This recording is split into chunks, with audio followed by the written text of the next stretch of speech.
here is a clip that is absolutely terrifying and truly a mask-off moment, if you know what I mean. British religious scholar Abu Walid went on record and openly admitted that he believes it is necessary to impose humiliating laws for non-Muslims in Britain in order to convert them. He directly cited verses in the Quran as justification. Just take a listen to this. Equality to all of its members. Is there such a thing in Islam? Is there equality of faith? If we look to one hadith of Rasulullah sallallahu alaihi wasallam, Rasulullah said, don't greet the Jews and the Christians before they greet you, and when you meet any of them on the roads, force them to go on the narrow side of it.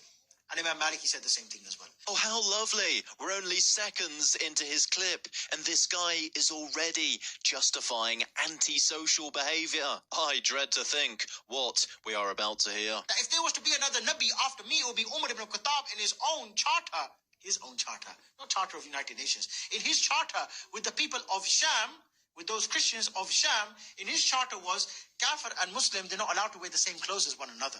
If the Muslim, he comes out on the day of Eid and he sees Kafir with nice clothes, the Kafir has to take his clothes off and give it to the Muslims. The Kafir, when he walks inside the street, he has to wear a red belt around his neck, and he has to have his forehead shaved, and he has to wear two shoes which are different from one another.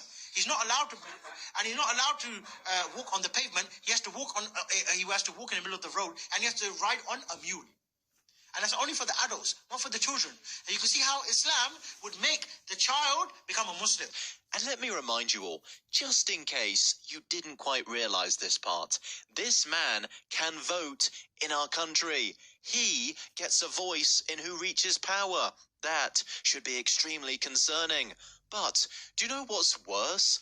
Willfully blind, foolish leftists who will make excuses for this sort of rhetoric or just turn a blind eye to it because it contradicts their childish dream of a cosmopolitan, open borders utopia in Britain.